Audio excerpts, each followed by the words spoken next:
Assalamualaikum guys, my name is Mohammed Mubashir Irfan, you're watching crypto movie YouTube channel. Welcome to the market updates. और यहाँ पे आज हम cover करने वाले मार्केट के इंपॉर्टेंट अपडेट्स को और यहाँ पे क्या मार्केट की मूव हो सकती है, किस एरिया का ब्रेकआउट का वेट करना है। कल यहाँ पे हमने डिस्कॉर्ड पे आपको एक एंट्री बताई थी कि मैंने कहा था कि बिटकॉइन मुझे यहाँ पे ऐसा लग रहा है कि 15,800 वाले एरिया में आएगा, लेकिन यही हुआ जिस चीज़ के बारे में ज़्यादातर लोग सोचते हैं वो चीज़ नहीं होती।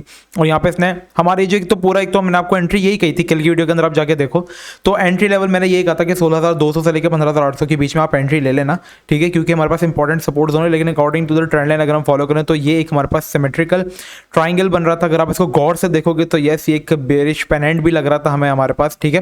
बट यहाँ पे इसका भी जो हुआ है वो ब्रेकआउट हुआ, तो हम बेयरिश पेनेंट इसको कहना गलत होगा क्योंकि यहाँ पे इसका ब्रेकआउट हो तो ये इनवैलिड भी हो सकता है, ठीक है। बेयरिश पेनेंट क्या होता है ये मैं इंस्टाग्राम पे पढ़ा चुका हूँ, सही है। सो हम एक्सपेक्ट कर रहे थे कि ये एरिया होगा, लेकिन वही चीज़ होती है जो चीज़ ज़्यादातर लोग एक्सपेक्ट करते हैं वो नहीं होती और फोमा फैलाने के लिए एक पंप लाया जाता है। बट अब ये पंप कहाँ तक हो सकता है और क्या ये पंप रियल है या फेक, आपको इसके बारे में कैसे कन्फर्मेशन करनी है और आपको एंट्री कहाँ पर लेनी है। फर्स्ट ऑफ ऑल अगर हम बात करें तो यहाँ पे आपको जैसा कि याद होगा हमारे पास बनाता है एक डबल बॉटम पैटर्न यहाँ पे, ठीक है। डबल बॉटम पैटर्न की वजह से यहाँ पे मार्केट पंप हुई और हमारे पास जो एक नेकलाइन एरिया है वो ये वाला एरिया, ठीक है। नेकलाइन पे भी हम बेसिकली है नहीं, नेकलाइन जो असल में वो है 18,200 वाला एरिया जो कि इंपॉर्टेंट ब्रेक करना जरूरी है। अगर वो ब्रेक होता है तो फिर हम अपर एरियाज की तरफ जाएंगे जो कि हमारे पास 20,000 और ये एरियाज बन जाते हैं, लेकिन फिलहाल अभी इनके चांसेस नहीं है, अभी तो हम इससे बहुत ज़्यादा पीछे हैं। अभी के लिए अगर हम शॉर्टर टाइम फ्रेम में देखें तो हमारे पास एक डबल टॉप बनना स्टार्ट हो गया। लाइक अगर हम देखें यहाँ पे एक फर्स्ट टॉप बना, ठीक है, देन यहाँ पे नेकलाइन और एक हमारे पास पंप होकर एक सेकंड टॉप बनने जा रहा है।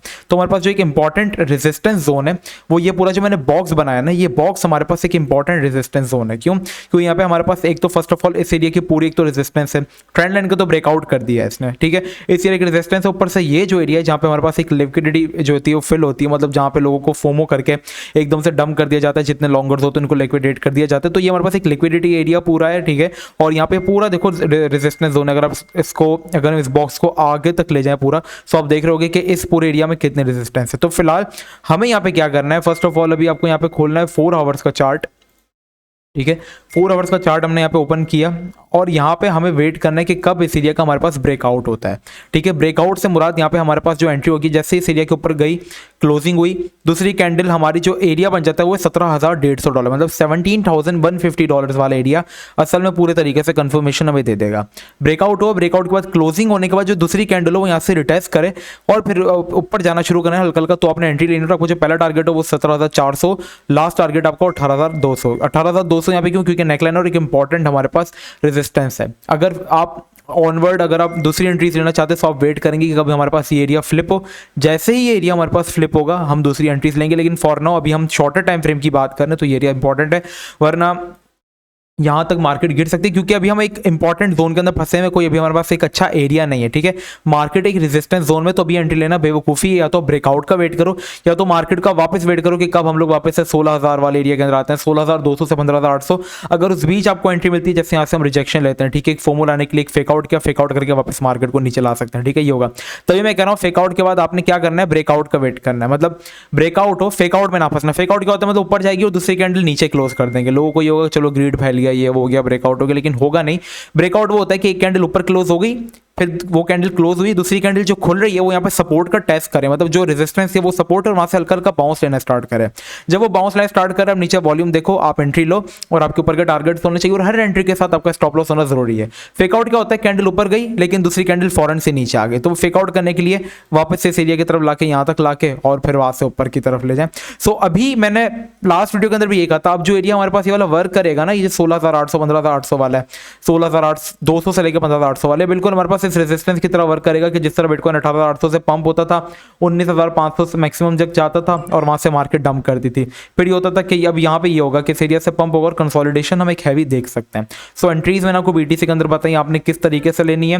फैन टोकन्स पे आपने नजर रखनी है क्योंकि यहाँ पे फुटबॉल का फीफा वर्ल्ड कप स्टार्ट होने ही वाला है। CSZ मैंने आपको 1000 ऑफ टाइम रिकमेंड किया, मैंने कहा सबसे ज्यादा डीप में मिलने वाला ये कॉइन है CSZ, इसका इवेंट है, ये आपको गोल्डन अपॉर्चुनिटी। और अभी आप CSZ की प्राइस देखें, हमने लास्टली भी आपको 0.18 पे बाय करने को कहा था और अभी अगर हम इसकी प्राइस का कंपैरिजन करें कि ये कितना पंप हो चुकी है, लोगों ने इससे बहुत अच्छा प्रॉफिट बनाया, जिन्होंने मेरी कॉल्स को फॉलो किया इससे बहुत जबरदस्त किस्म का प्रॉफिट बनाया। लास्ट टाइम भी हमने आपको सजेस्ट किया था 22 पे और नवंबर के जो ऑल्ट कॉइन्स हमने बताया था उसके अंदर ये टॉप गया था।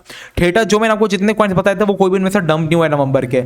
डॉज का मैंने ये बताया था कि डॉज को आपको एक्यूमुलेट करना है, पार्ट्स में थोड़ा थोड़ा सा बाय करते रहना। डॉज का यहाँ पे सीन था, लेकिन CSZ हमारे पास वेल परफॉर्म किया। अगर किसी ने यहाँ पे भी बाय किया था तो वो अभी भी प्रॉफिट के अंदर है। यहाँ पे मतलब सबसे ज्यादा रिकवर कॉइन वो करता है जिसकी इंपॉर्टेंट एरियाज अच्छे होते हैं। अब किसी ने अगर एंट्री लेनी है तो मैं यहाँ पे वेट उसको कहूंगा कि आप वेट करो कि हमारे पास एक 0.23 वाला जो एरिया वो काफी इंपॉर्टेंट रेजिस्टेंस जोन है, जहाँ पे अगर आप देखोगे तो यहाँ पे मार्केट एक विक लेकर नीचे की तरफ आ रही है, रिजेक्शन यहाँ पे मिल रही है, तो एक्सपेक्टेड है कि हम नीचे आ सकते हैं। तो जो 0.19-18 वाले एरियाज है ना, वहाँ पे आप एंट्रीज ले सकते हो। लेकिन मुझे नहीं लगता कि अब आए, क्योंकि अब जो है फीफा स्टार्ट हो चुका है, तो ये फुटबॉल से रिलेटेड जितने फैन टोकन्स है ये सारे के सारे अब ऊपर जाएंगे। तो ये मार्केट की सिचुएशन है। बाकी जो अपडेट्स आएंगी, न्यूज़ आएगी, वो यहाँ पे मैं मार्केट अपडेट्स के अंदर में डालता रहता हूँ। तो आप डिस्कॉर्ड सर्वर जरूर ज्वाइन करो ताकि आप हमारी कम्युनिटी के साथ कनेक्टेड रहो। आपको एक एक अपडेट जो होगी वो इंशाल्लाह मैं दे दूंगा, क्योंकि यूट्यूब पे ये होता है कि मैं पूरे दिन की एक वीडियो आके अपलोड करता हूँ।